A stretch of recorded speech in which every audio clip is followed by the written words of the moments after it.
नमः शिवाय। ॐ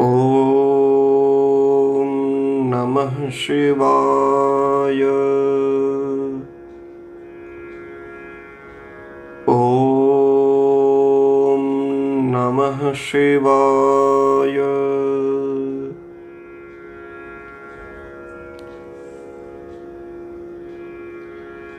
नमः शिवाभ्यां नवयौवनाभ्यां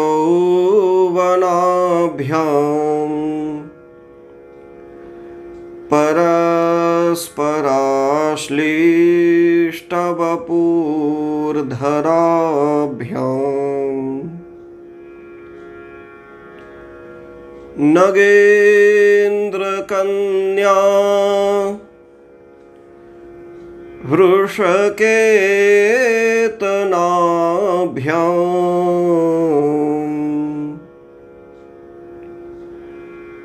नमो नमः शंकर पार्वतीभ्यां।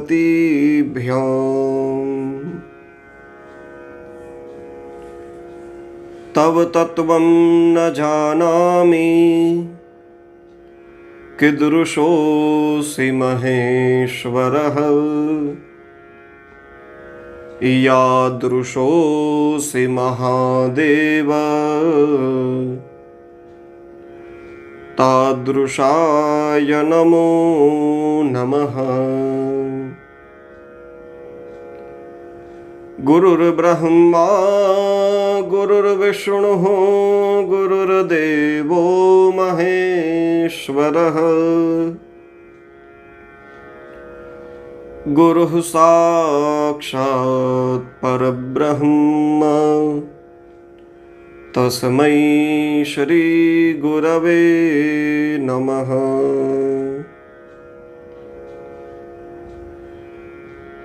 महेशान्ना परो देवो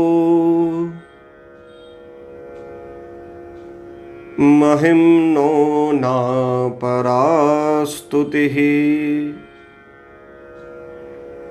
अघोरान्ना परो मंत्रो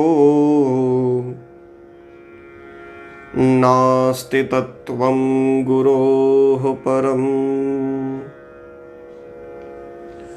श्री चंद्रमौलीश्वर महादेव की जय।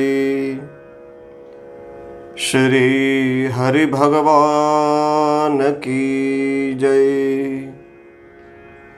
श्री सद्गुरु भगवान की जय। ओम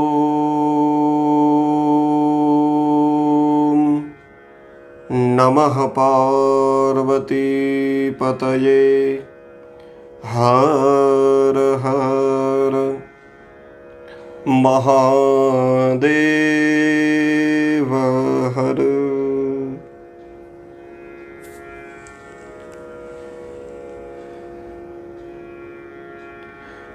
आप सभी को श्रावण मास अंतर्गत चल रहे इस शिव महिम्न स्तोत्र के इस दिव्य शिव चरितामृत में हार्दिक स्वागत है। सबको जय श्री कृष्ण, जय सिया राम, हरिओम, ओम नमः शिवाय, हर हर गंगे। जैसे गंगा अप्रवाहित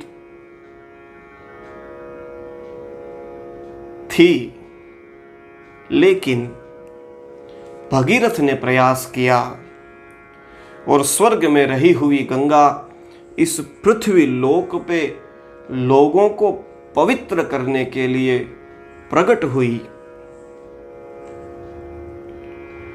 तो वही गंगा जब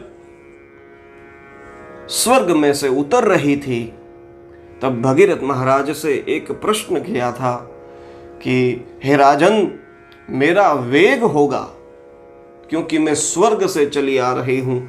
और ऐसे देखा जाए तो गंगा को भी अभिमान हुआ कि मैं इतने वेग से आऊंगी कि पृथ्वी पर कोई मुझे अपने माध्यम से रख ना सके और मैं पृथ्वी को फाड़ के सीधे पाताल लोक में चली जाऊंगी। तब भगीरथ से जब ये समस्या का वर्णन किया है, तब भगीरथ ने कहा, माँ आप चिंता न करें, रुद्रस्त्वात्मा शरीरिणाम,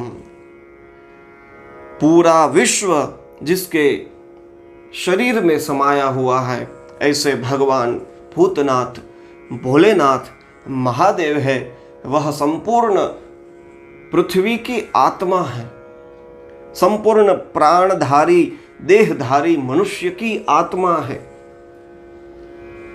और ये भी सही बात है, चाहे किसी भी संप्रदाय में हो।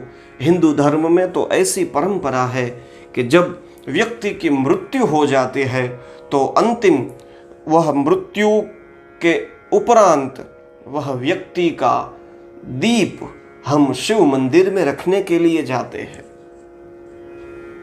इस परंपरा का मतलब ही यही है कि जैसे जीव चेतन अमल सहज सुख राशि है, वह जीव इस संसार से छूट गया और हे महादेव आप में समाहित हो गया, जीव शिव में मिल गया।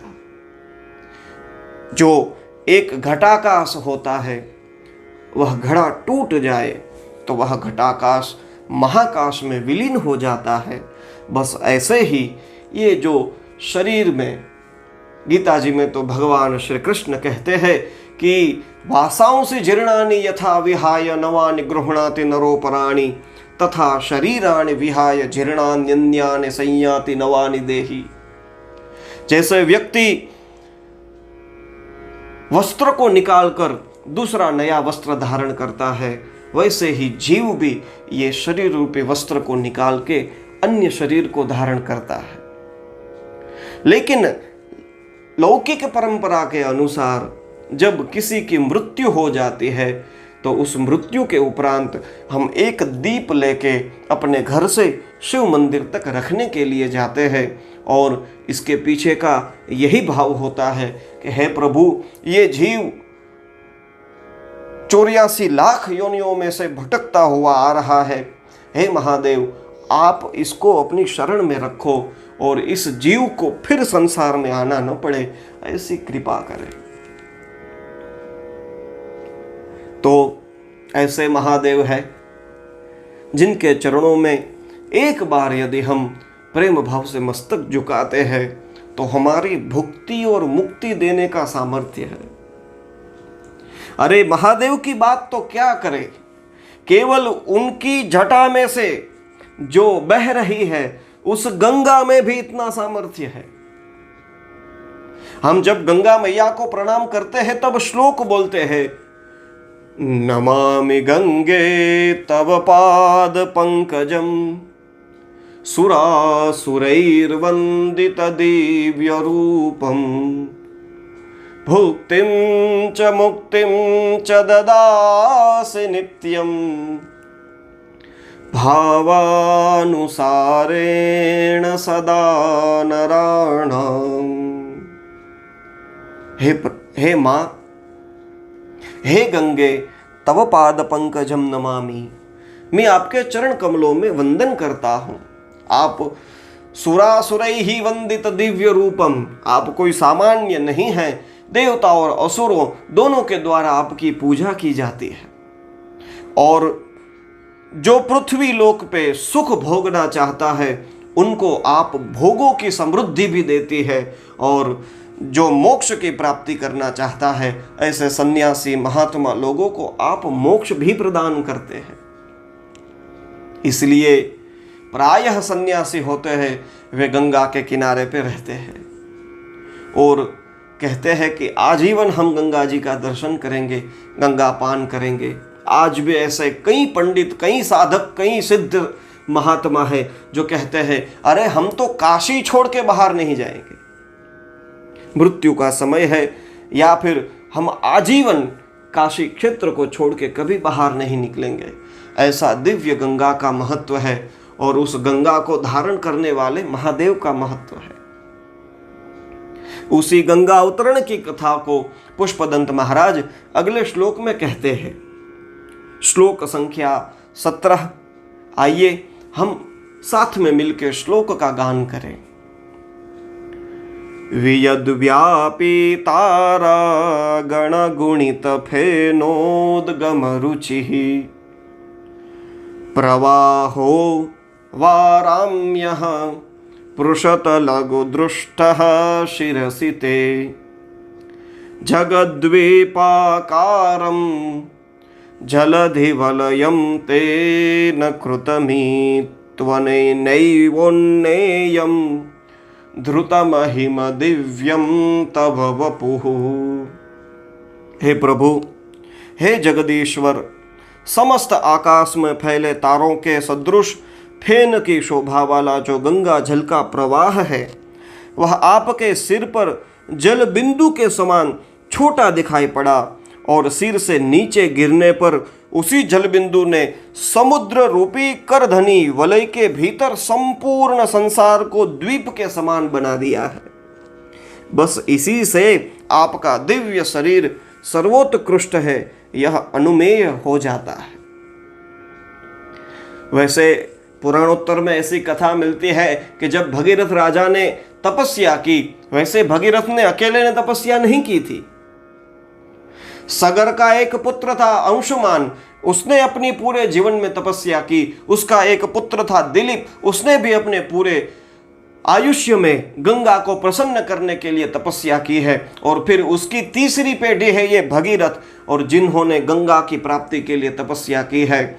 भारतवर्ष की प्रजा को गंगा को भूलना नहीं चाहिए, भगीरथ के प्रयास को भूलना नहीं चाहिए, क्योंकि सूर्यवंशी राजाओं के 3 पीढ़ी केवल गंगा जी को स्वर्ग में से पृथ्वी तक लाने के लिए इसमें ही समाहित हो गई। गंगा कोई सामान्य जल नहीं है, गंगा ब्रह्म द्रव है, साक्षात परमात्मा का द्रवीभूत स्वरूप है गंगा।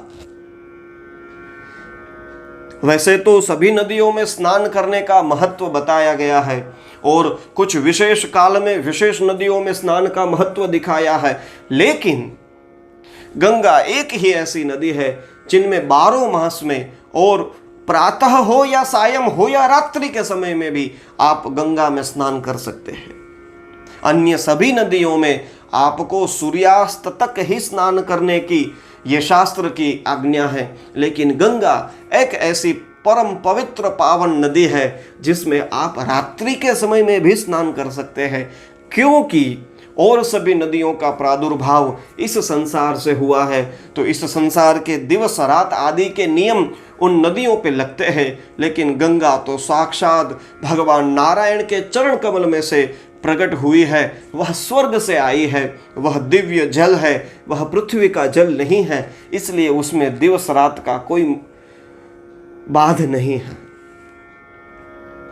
तो पुराणोत्तर में ऐसी कथा भी मिलती है कि गंगा जब स्वर्ग से आ रही थी तो भगीरथ ने कहा था कि शिव जी आपको अपनी जटा में धारण करके आपके वेग को वे रोक लेंगे, लेकिन गंगा को अभिमान हो गया। कहा, अरे ये कौन है जो मेरे वेग को रोक सकता है। और अतिशय वेग के साथ गंगा धसमस प्रवाह के साथ दौड़ती हुई आती है। और इधर जैसे ही कैलाश पे शिवजी विराजमान बैठे हैं, उन्होंने अपनी जटा की केवल एक ही लट ऐसे खोल दी और गंगा जी का पूरा जल उस जटा में समाहित हो गया और फिर ऊपर से वैसे जटा बांध दी।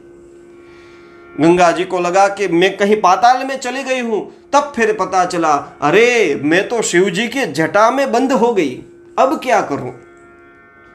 तब कहते हैं उस गंगा ने शिव जी से प्रार्थना की है, हे प्रभु, मुझे जो अभिमान आ गया था उस अभिमान से आप मुझे मुक्त करें और मुझे लोक कल्याण करने के लिए रास्ता प्रदान करें। और कहते हैं फिर भगवान ने अपनी छोटी सी एक जटा खोली और उससे गंगा का जो प्रवाह निकला है, यहाँ पे लिखा है जगद्वीपाकारम जलधिवलयम तेन कृतमी, मानो ये वलय के रूप समुद्र है और गंगा ने इतने वेग के साथ इस पृथ्वी पर बहना शुरू किया कि लगता है कि पूरे भारतवर्ष को मानो द्वीप बना लिया।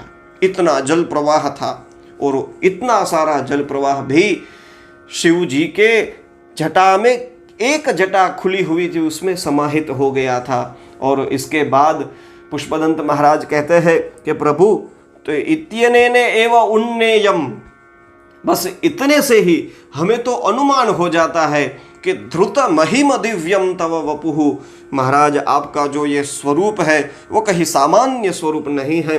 ध्रुत महिम दिव्यम तव वपुहु, आपकी महिमा का, आपके ऐश्वर्य को पूर्ण बोध कराने वाला आपका यह दिव्य स्वरूप है जिसमें गंगा भी समाहित हो गई। ऐसे भगवान हैं। लेकिन फिर भी जब बाणासुर को, त्रिपुरासुर को मारने के लिए जब वे प्रस्थान करते हैं तब उनकी कैसी लीला है, अगले श्लोक में उसका वर्णन मिलता है। रथः क्षोणीयन्ता शतधृतिरगेन्द्रो धनुरथो रथांगे चंद्रार्कौ रथचरणपाणिः शर इति दिधक्षोस्ते कोऽयं त्रिपुरतृणमाडम्बरविधिर् विधेयैः क्रीडन्त्यो न खलु परतंत्राः प्रबुधियः। एक तरफ भगवान की एक जटा में पूरी गंगा समाहित हो गई और यहाँ पे कहते हैं त्रिपुर तृणम, तृण समान त्रिपुरासुर को मारने के लिए भगवान ने कैसा रथ बनाया, कहा पृथ्वी को रथ बनाया। शतद्रुति ही अर्थात ब्रह्मा जी को यंता सारथी बनाया।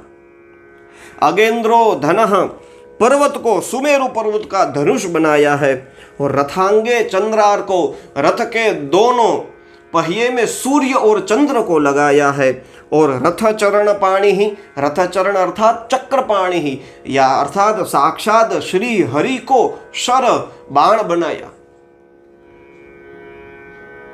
ऐसा दिव्य जब भगवान ने धनुष तैयार किया, पृथ्वी का रथ है, उसमें सुमेरु पर्वत का धनुष बनाया है, ब्रह्मा जी सारथी बने हैं, सूर्य चंद्र उस रथ के पहिए हैं और साक्षात नारायण स्वरूप बाण को अनुसंधान किया है।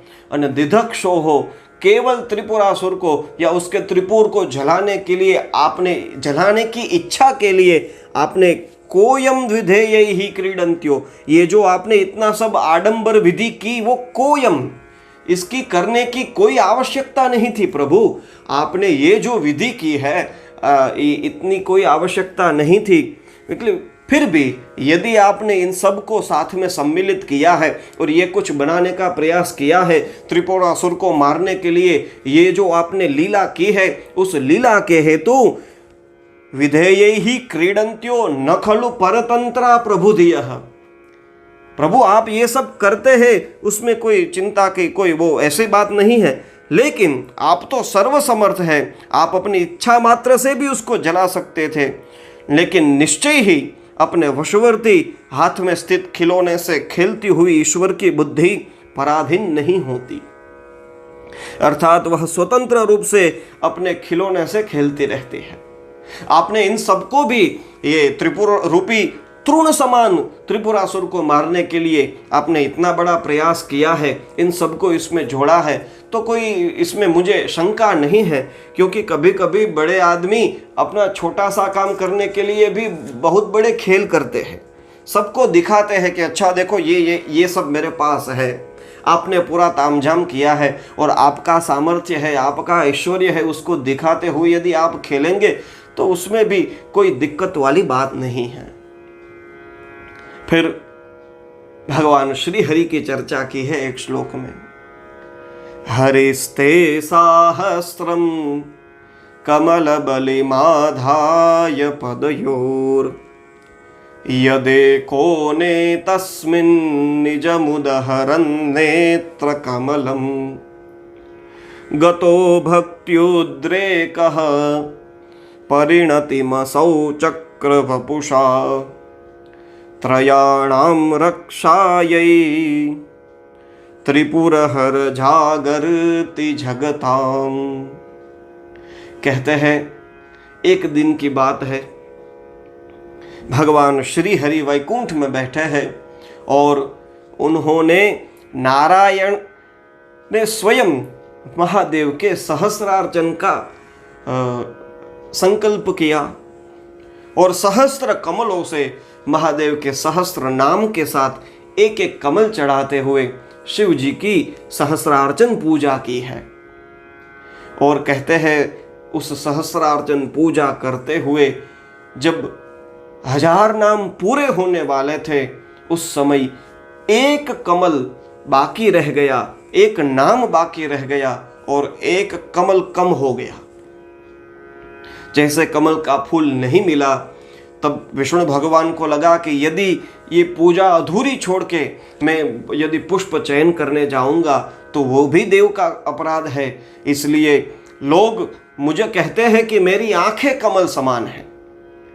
तो श्री हरि भगवान ने स्वयं अपनी एक आंख निकाल ली और जैसे ही शिव जी के ऊपर वह नेत्र कमल चढ़ाने का प्रयास करते हैं, कहते हैं भगवान महादेव प्रकट होते हैं और उसी नेत्र कमल से प्रसादी के रूप में श्री हरि भगवान को वे सुदर्शन चक्र प्रस्थापित करके देते हैं। वरदान के रूप में मिला हुआ वह सुदर्शन चक्र, और कहते हैं त्रयाणाम रक्षायै त्रिपुरहर जागरति जगताम, तीनों लोगों की रक्षा के लिए ये सुदर्शन चक्र अकेला जागता रहता है। तो ऐसा दिव्य आपका वैभव है कि साक्षात नारायण भी आपकी उपासना करते हैं, आपकी पूजा करते हैं। यज्ञ करने पर जो कुछ फल की प्राप्ति होती है वे प्रभु आप ही उसको प्रदान करने वाले हैं। इसी भाव के साथ अगला श्लोक कहते हैं क्रतौ सुप्ते जाग्रत्वमसि फल योगे क्रतुमताम क्व कर्म प्रध्वस्तं फलति पुरुषाराधनमृते अतस्त्वां संप्रेक्ष्य क्रतुषु फलदान प्रतिभुवम् श्रुतौ श्रद्धां बद्ध्वा दृढ़परिकरः कर्म सुजनः। हे त्रिपुरारी, बिना फल दिए ही यज्ञादि के समाप्त हो जाने पर यज्ञकर्ताओं का यज्ञ फल से संबंध करने के लिए, फल दिलाने के लिए आप ही तत्पर रहते हैं। क्योंकि हम तो अपनी भाव और श्रद्धा के साथ यज्ञ यागादि कर लेते हैं, लेकिन उस यज्ञ का फल हमें मिलेगा या नहीं मिलेगा। कहते हैं प्रभु त्वमसि फल योगे, आप ही वह फल योग कराने में, किए हुए कर्म का फल देने में आप ही समर्थ होते हैं। कर्म तो करने के बाद नष्ट हो जाता है। क्व कर्म प्रध्वस्तम फलति, हे प्रभु वह तो जड़ है, अतः चेतन परमेश्वर की आराधना के बिना वह नष्ट कर्म फल देने में समर्थ नहीं होता है। केवल आपके आराधन के बिना वह कैसे समर्थ हो सकता है। अतः आपको यज्ञों में फल देने में समर्थ दाता देखकर पुण्यात्मा लोग वेद वाक्यों में श्रद्धा विश्वास रखकर यज्ञ कर्म में तत्पर रहते हैं। कोई भी यज्ञ करे, कोई भी पूजा करे, उसमें महादेव का स्थापन अवश्य होता ही है, क्योंकि यज्ञ का फल देने वाले देव ही महादेव है।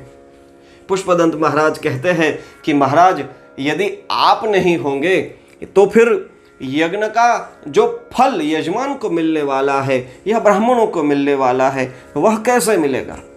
वे प्रदान करने वाले तो आप ही हैं, क्योंकि कर्म तो जड़ है, कर दिया तो समाप्त हो गया। तो जड़ व्यक्ति कभी, जड़ वस्तु कभी भी अपने आप प्रस्फुरित नहीं होती है, लेकिन किए हुए कर्म का उचित फल देने के लिए भगवान स्वयं फलदाता बन के प्रकट होते हैं। आपने शायद कर्मकांड की विधियां देखी होंगी, जहां भी पूजा होती है अभी उसमें अंतिम में अवभृत स्नान किया जाता है। और ये अवभृत स्नान ब्राह्मण देवताओं को आप पूछना। कहते हैं जिस पुण्याहवाचन कलश में ईशान महारुद्र की आवाहन किया हुआ है, उन महारुद्र के आवाहित जल से ही अंत में यजमान पत्नी और पति पर ये अभिषेक्त जल से अभिषेक किया जाता है। और वह मंत्रित जल जिसमें रुद्र मंत्रों का आवाहन किया गया है, कहते हैं उससे मिला हुआ अवभृत स्नान ही किए हुए कर्म का फल देने वाला है। इसलिए यहां पे लिखा है क्रतो सुप्ते जागृत त्वमसि फल योगे क्रतुमताम। यज्ञ करने के बाद जो कर्म किया है उसके फलदाता तो स्वयं प्रभु आप ही है। और इसी की लौकिक विधि है जिसको हम अवभृत स्नान कहते हैं। इसीलिए पुष्पदंत महाराज कहते हैं कि हे प्रभु अतः त्वाम संप्रेक्ष्य, इसलिए कर्म तो करते ही है, जिस देव का करना है, जिसकी शांति वगैरह करनी है या जो भी करते हैं वह कर्म तो हम करते ही हैं उसमें वो भी ऐसे वैसे नहीं। श्रुतो श्रद्धां बद्ध्वा, वेद वाक्यों के अनुरूप अनुसार किया हुआ कर्म ही फल देता है। यदि वेद विधान नहीं निहित है उसमें, हम जो यज्ञ कर रहे हैं उसमें यदि वेद की सम्मति नहीं है, उसमें वेद प्रमाण नहीं है, तो हम जो कर रहे हैं उसका हमें फल भुगतना पड़ेगा, भुगतना पड़ेगा, भुगतना पड़ेगा। पुराणों में कथा मिलती है, त्वष्टा के पिता था विश्वरूप के पिता थे त्वष्टा। जब इंद्र ने विश्वरूप की हत्या कर दी तब अपने पुत्र को मारने का बदला लेने के लिए इंद्र शत्रु विवर्धस्व, इंद्र शत्रु विवर्धस्व, इंद्र शत्रु विवर्धस्व कहते हुए त्वष्टा ने अग्नि में आहुति दी है। लेकिन उसमें उच्चारण की अशुद्धि होने के मात्र से ही इंद्र को मारने वाला नहीं, लेकिन इंद्र से मरने वाला ऐसा पुत्र उत्पन्न हुआ है।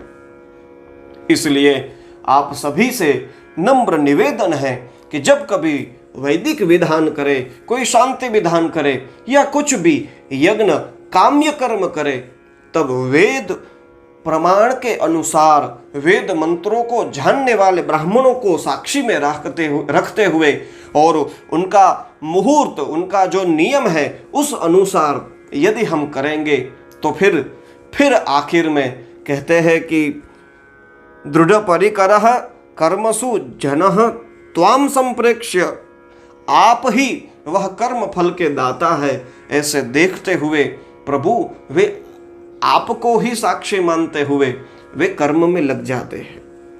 पुण्यात्मा लोग हम सब भी जब कभी भी भगवान हम पे कृपा करे और हमारे द्वारा कुछ सत्कर्म करावें तो फिर अंत में उस सत्कर्म को तत्सत ब्रह्मार्पणमस्तु, हम उसको भगवान को समर्पित कर देते हैं। और परमात्मा को समर्पित किया हुआ वह कर्म और उसका फल हमें कब प्राप्त होवे, तब कहते हैं कि हे प्रभु ये आपको मैंने दे दिया है, अब जब मेरे जीवन में इसके फल की अतिशय आवश्यकता होवे तब ये फल आप मुझे प्रदान करें, क्योंकि फलदाता तो प्रभु आप स्वयं हैं। पुष्पदंत महाराज ने वेद विधान के इस वाक्य को हमारे सामने प्रस्थापित किया है। जब कभी भी हम किसी भाव के साथ, किसी श्रद्धा के साथ, वेद के विधान के अनुसार, वेदाधिकार के साथ हम जिस किसी भी पूजा के लिए बैठते हैं तो अंत में उसको ब्रह्मा को अर्पित करते हैं, ब्रह्मा नहीं ब्रह्म को अर्पित करते हैं, और वही ब्रह्म स्वरूप साक्षात महादेव है, ऐसा पुष्पदंत महाराज कहते हैं। प्रभु वह अर्पित किया हुआ जो आपको कर्म है उस कर्म के फलदाता आप स्वयं हैं, ऐसा वेद श्रुति भगवती में पूरा विश्वास रखते हुए पुण्यात्मा लोग सत्कर्म किया करते हैं। और हम सब भी ऐसे ही कुछ न कुछ सत्कर्म करते रहें और फल देने वाले महादेव का हम स्मरण करते रहें। इसी के साथ इस 20 श्लोकों तक की यात्रा को हम आज यहीं पे विराम देते हैं। कल हम फिर से 21वें श्लोक से प्रारंभ करेंगे। आज के लिए आप सभी को ओम नमः शिवाय, ओम नमः शिवाय, ओम नमः शिवाय।